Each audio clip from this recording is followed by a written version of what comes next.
Hello hi नमस्कार जय Jagannath welcome to my channel Khatta Mitha kitchen. तो आज गोटे नुआ रेसिपी नहीं आसी जोटा कि बहुत इजी आउ खाइबा को हेल्दी बहुत टेस्टी मध्य।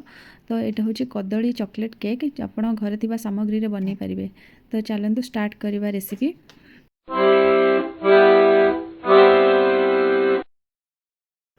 ये मुझे दुईटा पाचिला कदली को नहीं जोटा सड़ला भाया हेले भी मत चलो।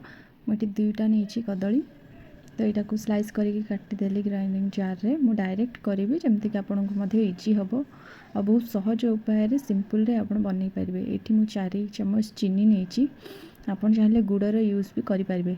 तापर ये मु 2 टेबल स्पून ऑयल नेली। तापर ये 2 कप अटा नौची आ 2 चुटकी लुण यूज कली कहीं लुण यूज कले टेस्ट भल आसो। आ मुझे 3 चम्मच आपड़ चाहिए 2.5 चम्मच कोको पाउडर यूज करें। जदि यहाँ ऑप्शनल आपण पाखे थी जदि यूज करेंगे ना भी न यूज कले चलो। ये मुझे गोटे कप क्षीर नहीं आ गोटे कप साइड रखी आउ गोटे चुटकी खाइबा सोडा नहीं आ गोटे स्पून बेकिंग पाउडर नहीं ताको आम भल भाव मिक्स फास्ट स्पून रे करदबा। मिक्स कलापर जहाँ सब ऐड कले सब भल भाव गोलीदबा। गोली सारा पर ये 4 टोपा वैनिला एसेंस मुझे तार स्मेल पाई और टेस्ट भी भल आसो। तापर मुझे जहाँ सब ऐड करी सब ग्राइंडिंग जार करदेली। ग्राइंडिंग करदेला ये ड्राई फ्रूट्स नहीं जमीक आलमंड काजू किशमिश छोट छोट पीस कर काटिदेवे। काटी सारापर आपणकर पैन जो थी केक बनवा पैन गोटे चामच तेल नहीं घसी देली। घसी सारापर आपण पाखे बटर पेपर थी चलो। जदि बटर पेपर ना जेहेतु आम अटा यूज करूँ आप किसी अटा को स्प्रिंकल करदे जमीक केक तले लगे ना। तो मैं ये अटा को टे स्प्रिंकल कर दीजिए।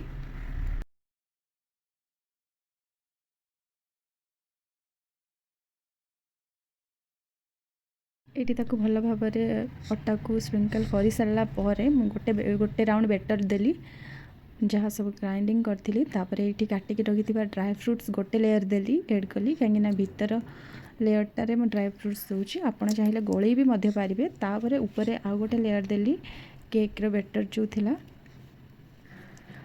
या ऊपर ड्राई फ्रूट्स जी बाकी थिला ताकू देदेली।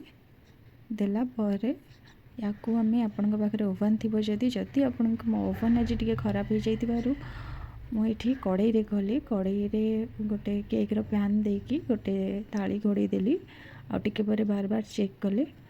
चेक कलापर जिते बड़े न लगे छुरी रे आपण केक रेडी हो जाइए। बेटर टी न लगे जानवे आपण केक रेडी हो जाइए। भाव में प्रस्तुत हो जाइए आमर अटा चॉकलेट केक जोटा कि कदली रे तैयारी छुआ को दे पारे। आउ कम चीनी कम तेल रे यूज होती बहुत ही टेस्टी लगे। आप देखिपे बहुत गरम होती गरम रे मुझे काटिकी देखा ये गोली तार केक काटिला। जदि आपको मो रेसिपी भल लगी तो आप लाइक शेयर सब्सक्राइब करने जमा भी भूलिए नहीं। रहिले नमस्कार जय Jagannath.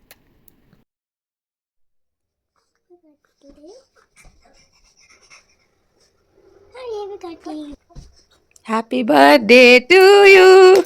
Happy birthday to you. Happy birthday to Gela. Happy birthday to you.